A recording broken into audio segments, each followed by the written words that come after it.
Sa kabila ng pag-aabang ng buong mundo kung ano ang gagawing resback ng Israel laban sa Iran sa ginawang pagpaulan nito ng daan-daang missiles noong unang araw ng Oktubre, ay ang umusbong na balita na di umano ay nagumpisa ng mag-testing ang Iran ng kanilang kauna-unahang nuclear bomb sa Semnan province na nagresulta ng isang magnitude 4.6 na lindol na naramdaman sa buong rehiyon malapit sa nasabing lugar maging mula sa loob ng Israel. Kaya marami ang lalong nag-aalala na kung totoo man ang balitang ito ay paniguradong malaking dagok ang magiging resulta ng gerang ito para sa Israel dahil sa kapasidad ng Iran na gamitin ang makapaminsalang armas na ito laban sa kanila. Kaya ang tanong, ito na nga ba ang umpisa ng nuclear war sa Middle East na maaaring kumalat sa buong mundo? Ano naman ang magiging sagot ng Israel dito na sa kabilang banda ay matagal na ring handa upang pakawalan ng kanilang mga nuclear warhead laban sa Iran kung kinakailangan? Kaya pa bang pigilan ng US at mga Western countries ang pag-usbong ng malakihang gera sa pagitan ng Iran at Israel na paniguradong maraming inosenteng buhay ang madadamay? At totoo ba talaga na nagtagumpay ang Iran na makabuo ng kauna-unahan nilang nuclear weapon? Yan ang tatalakayin natin ngayon dito lang sa Mr.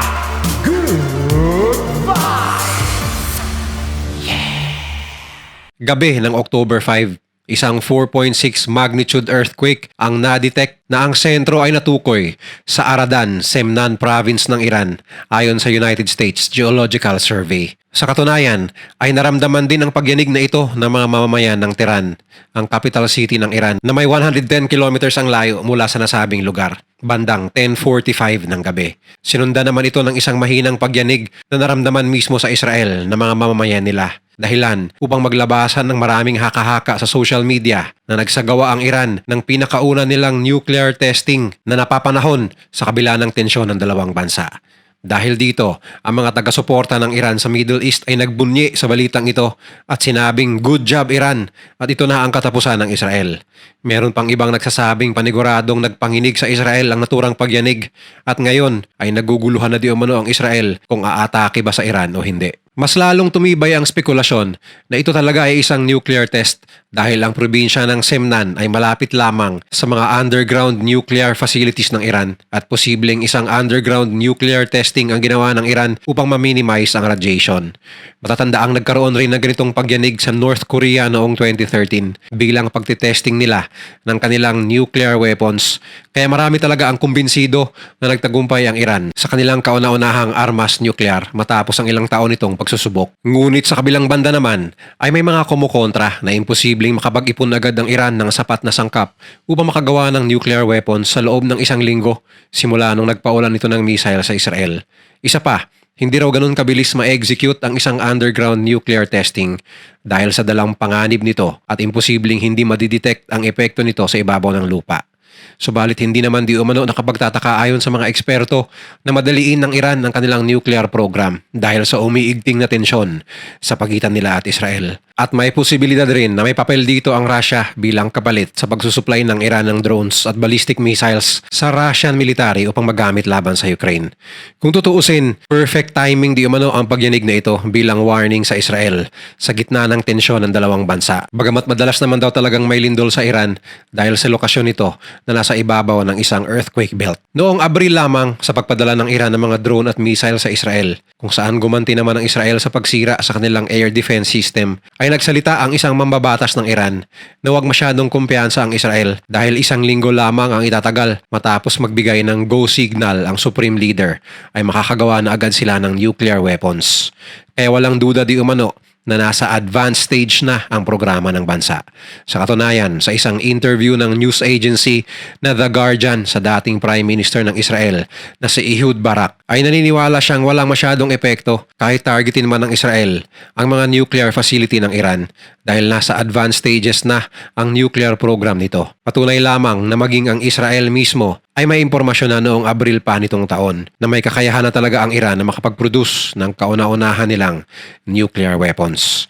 Ilang dekada nang inaakusahan ng US ang Iran na ginagamit lamang nitong dahilan na para sa enerhiya ang kanilang pagpaparami ng uranium. Ngunit para talaga makabuo ng makapaminsalang armas ang totoong motibo nito. Kaya naman noong 2010 ay hinak at pinasukan ng virus ng Israel at US ang pinakamalaking nuclear plant ng Iran, ang Natanz Nuclear Facility. Ang Stuxnet virus na pinakalat ng US at Israel ay napakalupit na naging sanhi ito upang tumigil sa paggana ang mga centrifuge ng planta at tinatayang na-delay ng 5 taon ang pag-usad ng nuclear program ng Iran dahil dito. Bilang tugon, pumayag ang Iran na itigil nila ang uranium enrichment program ng bansa upang luwagan ng US at mga allies nito ang matinding sanctions na natatanggap ng Iran sa iba't ibang aspeto ng kanilang ekonomiya. Ngunit tumagal lamang ang kasunduang ito ng 3 taon dala marahil sa paglabag di umano ng Iran sa usapan at tinuloy ang pagpapayabong ng kanilang uranium enrichment program hanggang sa naiulat na halos nasa 90% na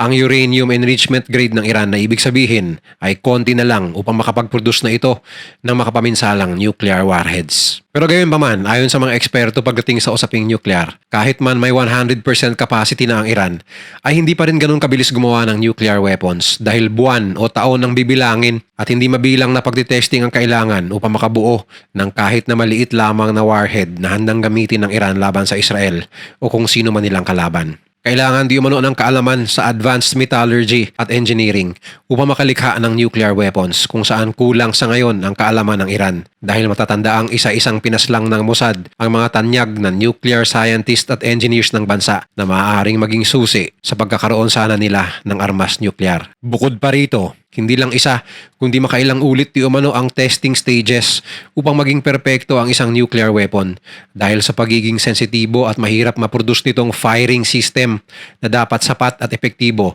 upang ma-penetrate ang nuclear core ng bomba upang maging sanhi ng chain reaction na siyang magre-release ng nuclear energy. Kaya ayon sa mga eksperto, imposible di umanong magkakaroon agad ang Iran ng nuclear weapons sa isang beses na pagtitesting pa lamang. Dahil mahalaga ayon sa kanila ang sunod-sunod na trial and error upang maperpekto ang pag-detonate sa nuclear warhead sa tamang oras at lugar. Kaya wala raw dapat ipangamba ang Israel ngayong taong ito na makakagawa na ng nuclear weapons ang Iran. Ayon kay Houston G. Wood, isang professor ng mechanical at aerospace engineering sa University of Virginia sa US. Bagamat ito ang paniniwala ng mga eksperto na matagal pa ang bubunuin ng Iran, sa stage na ito raw ay ang talagang pinakamalapit upang tuluyan ng makagawa ang Iran ng naturang makapaminsalang armas. Ito rin marahil ang dahilan kung bakit nagdadahan-dahan ang Israel sa kanilang counter-attack sa kabila ng pagpapaulan ng Iran ng missiles nitong umpisa ng buwan.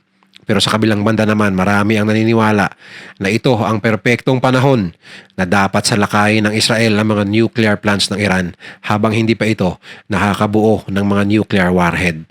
Dahil kapag aantayin pa nila, ay baka huli na ang lahat. Ano naman ang ibubuga ng Israel kung totoo ngang may nuclear weapons ang Iran?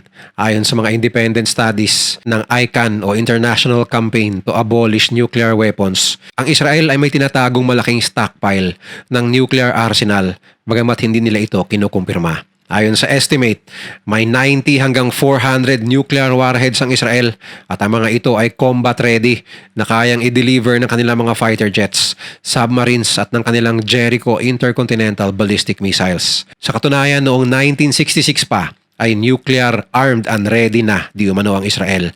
Kaya talaga namang nakakatakot na magkakaroon ng nuclear holocaust sa Middle East kapag isa sa dalawang bansang ito ang mag-umbisang gumamit ng nuclear weapons. Ngunit walang ginawang pag-amin o pagdidinay ang Israel tungkol sa kanilang nuclear capability. Subalit noong kasagsagan ng Gaza War, isang Israeli minister na si Amihai Eliyahu ang nagbantang maglalaglag ang Israel ng nuclear weapon sa Gaza kapag hindi sinauli ng Hamas ang mga Israeli hostage na tinangay nito na ayon sa iba ay isang indirect admission o pag-amin na meron talagang mga sandatang nuclear ang Israel. Sa galit ay sinita at tinanggal sa pwesto ni Benjamin Netanyahu ang naturang minister. Kailangan di umano ng Israel na magkaroon ng nuclear weapons upang magdalawang isip ang sinumang bansa na sila ay kalabanin. Maging ang Iran ay alam din na may stockpile ang Israel ng mga nuclear warhead. Ngunit naniniwala ang Iran na hindi rin ito kayang gamitin ng Israel laban sa kanila dahil buong mundo ang kukundina sa kanila at lalo silang magiging isolated kapag ito ay ginawa ng Jewish state. Ayon sa isang expert analyst na pamilyar sa history ng girian ng dalawang bansa. Sa ngayon, patuloy pa rin ang pag-aantabay ng buong mundo sa mga susunod na hakbang ng Israel.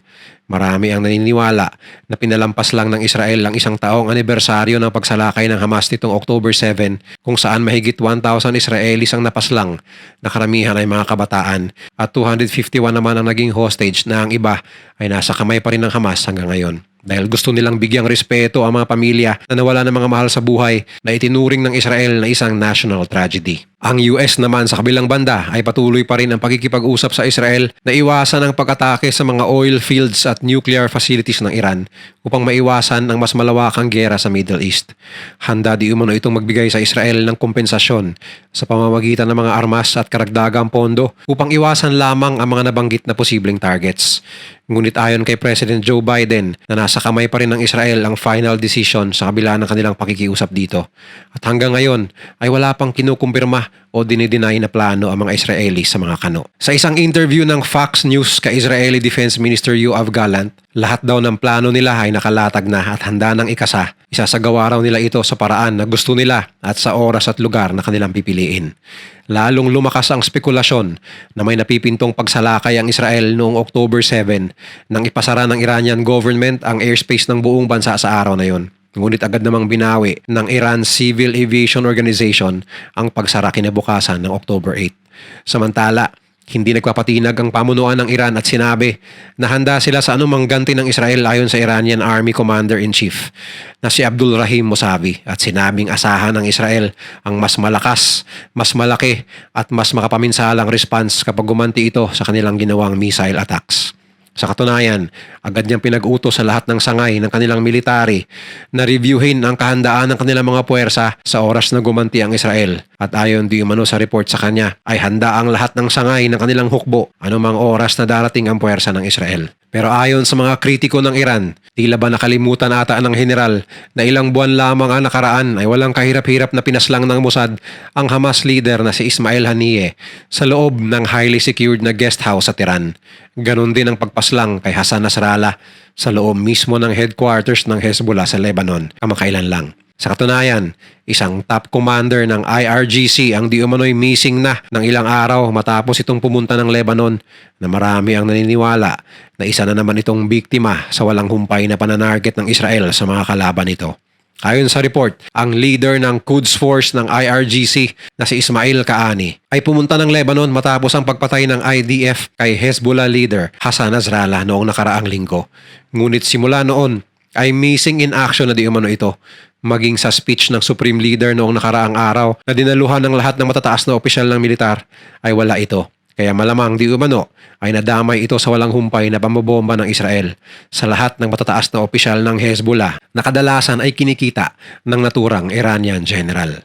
Maging ang sinasabing susunod na magiging leader ng Hezbollah na si Hashem Safieddin ay hindi na rin mahagilap ayon sa mga reports. Patunay lamang daw ito sa bagsik na mga kamay ng IDF pagdating sa paghahunting sa kalaban nila dahil hindi pa man nakakaupo bilang leader si Safieddin ay tinapos na agad ang kanyang buhay. Ayon kay Defense Minister Yoav Gallant, ang Hezbollah ngayon ay isang organisasyon na walang leader. Kahit ang taong dapat sumunod kay Nasrallah ay patay na rin. Isipin mo na lang kung ikaw ang magiging susunod na leader ng Hezbollah, kung tatanggapin mo pa ba ang posisyon dahil parang tinanggap mo na rin ang katapusan ng iyong buhay, ayon sa mga eksperto. Kaya base sa mga pangyayari, ay gusto mo nang pulbusin ng IDF ang lahat ng galamay ng Hezbollah. At ang ground operation nila ngayon sa loob ng Lebanon ay kailangan nilang gawin habang hindi pa nakaka-recover mula sa pagkapilay ang Hezbollah. At malamang ayon sa mga eksperto ay saka na nila pagtutuunan ng pansin ng Iran. Bilang patunay ng pagkapilay ng grupo ay ang pahayag nito na gusto na nila ng ceasefire base sa statement ng deputy leader nila ngayon na si Sheikh Naim Qasim na malamang di umano ay siya na namang susunod na target ng IDF. Sangayon daw sila sa pakiusap ng mga mababatas ng Lebanon ng isang ceasefire na walang kondisyon na sinabi. Patunay na bugbog na talaga ang grupo sa opensiba ng IDF mula sa himpapawid at sa lupa. Sa napipintong resback ng Israel laban sa kanila, nagbanta na ang Iran na hindi sila magdadalawang isip na idamay sa gulo ang sinumang Gulf state na pumayag na magamit ng Israel ang kanilang airspace para sa opensiba laban sa kanila. Kaya maraming naniniwala na sa kabila ng mga malulutong na banta ng Iran sa kanilang gagawin sa Israel, ay may nervyos rin ang Iran sa napipintong opensiba ng Israel laban sa kanila. Matatandaang noong Abril lamang nitong taon ay nagawang targetin ng Israel ang kanilang air defense system nang hindi nila namalayan. Ayon sa ulat, pinakawalan di umano ang missiles na tumarget sa Iranian defense system gamit ang dalawang F-35 stealth fighter jets sa labas ng Iranian airspace. Patunay lamang ito sa kakayahan ng Israeli Air Force na mag-conduct ng pananarget sa loob ng Iran, anumang oras at anumang paraan na nanaisin ito. Kaya abangan uli natin ang mga susunod na update sa napipintong gante ng Israel laban sa Iran. At kagaya ng palagi kong sinasabi dito, na sana ay hanggang sa palitan na lamang ng banta at hindi sa palitan ng bomba mauuwi ang sigalot ng Iran at Israel. Kaya ipagdasal natin na humupa ang tensyon dahil sa bandang huli, ang mga inosenteng sibilyan pa rin ang talo.